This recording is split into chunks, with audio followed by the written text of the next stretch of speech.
excited. Here's the victory lap for America. This is the last Monday I'm doing with you guys. What is going on? So Monday Dan has become a legendary staple on Get Up over the years. But here's the sneaky big news. He can be just as entertaining, insightful, and controversial on Tuesday mornings. So, Danny, I'm going to give you the floor as we are set now to begin training camps all across America. Give us a couple of observations that you have made and things to keep an eye on. Well, Greeny, I know it's 90 degrees here in Connecticut, but we're going to go starting in Miami with the Dolphins. The Miami Dolphins are closer to the Buffalo Bills than most people want to admit, and mainly those people in New England. They've got the same record as the Baltimore Ravens over the past 2 years, 19 wins, 14 losses, and that's with the worst offensive line in football. They added the best left tackle in football.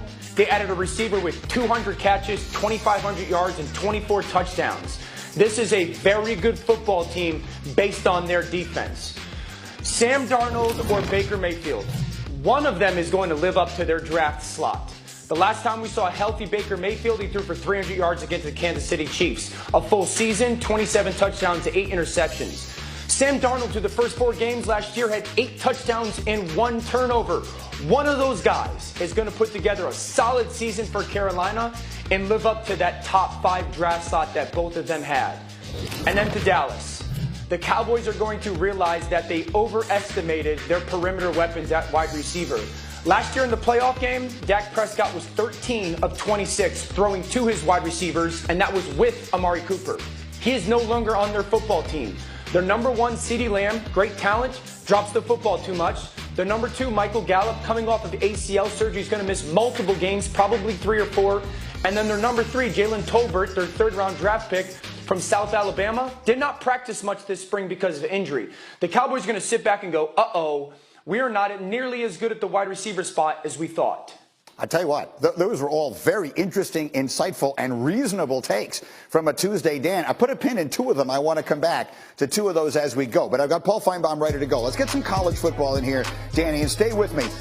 Officials from the Big 12 told Pac-12 officials yesterday that they are no longer interested in exploring a partnership. So cross that one off the list of directions this could possibly go.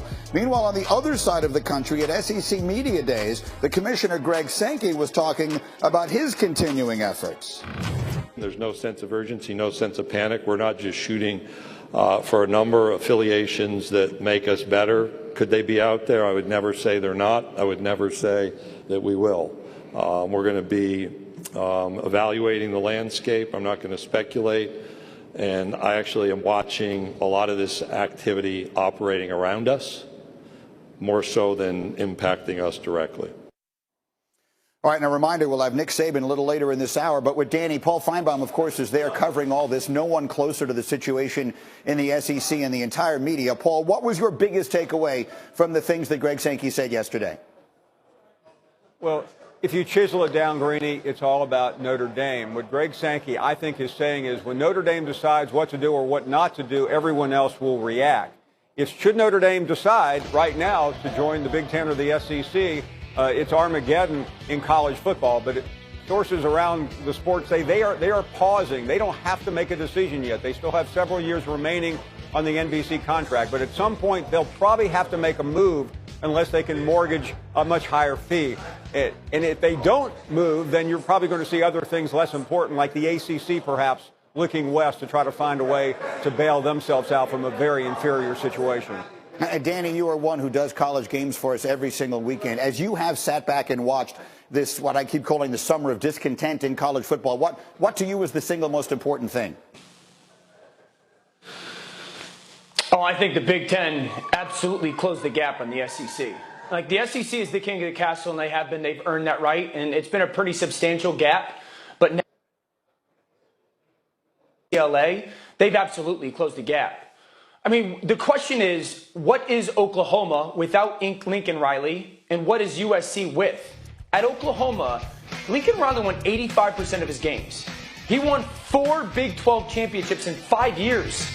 He went to 3 college football playoffs. That's at Oklahoma. That's not the same recruiting ground as it is in California. And we're also talking about UCLA with Chip Kelly, who went 8-4 last year, and 2 of those losses were by a field goal. I think that the Big Ten is sitting pretty right now, knowing that they've added a premier program with the premier head coach. And don't mistake this, Greeny. This is a big part of this, too. College football right now is very much so about the quarterback. And every other position I know matters just as much, but it's about the quarterback. Very few people could recruit that position and develop it the way Lincoln Riley can. I think the Big Ten is very close to the SEC.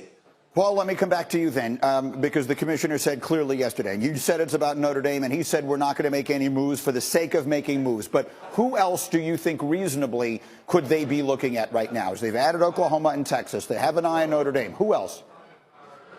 Well, there's some schools in the ACC, Greeny, that are very anxious, and they should be. It starts with Clemson. That's probably Nick Saban showing up right now, by the way. It starts with Clemson. And slow down out there. And after that, it's a debate. You know, who is next after Clemson? Is it Florida State? Is it Miami? Is it North Carolina? Maybe one of the Virginia schools. Miami. But if you're sitting there in Dabo Swinney's shoes, you have dominated the sport, your league. You've been on the big field with Alabama, beating them twice. You don't want to play in the ACC with afterthoughts, and that's exactly where the ACC is right now. So can they get out? It's very expensive. They need partners, and they really need something else to happen, like Notre Dame going somewhere. Danny, quickly, you threw up the U. That's what you think? You see that the U headed to the SEC? Yeah, I agree with Paul. I don't know if I can throw up the U as well.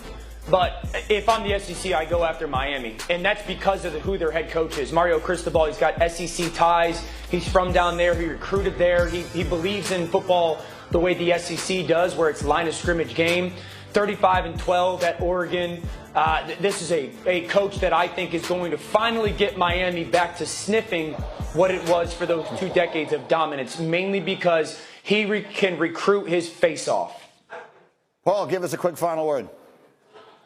Yeah, I think what we also saw yesterday, Greeny, was the separation of the big and the small in college football. It's about the Big Ten. It's about the SEC. And is there another conference? Could the ACC cobble a deal together with the Pac-12? Otherwise, the rest of college football is really, I hate to say it, but they're not relevant. They're not on the big stage. And with the CFP deal still in the mix, that's where Notre Dame is looking. Notre Dame has to have a piece of that. But everybody else is playing for 3rd, 4th, and 5th place. They're not important anymore. Yeah. It is a time of enormous change. We will see where it all takes us. And again, a reminder, we'll have Nick Saban coming up later in this hour. Paul, thank you so much for jumping in. We'll look forward to your coverage of SEC Media Days all day. In the meantime, as we continue, it's been nearly 3 weeks since Kevin Durant's trade demand. No deal yet. Should KD consider changing his mind and staying in Brooklyn? We will see. And one more reminder, Nick Saban is coming up live in this hour as we discuss all of the machinations around the sport he has done.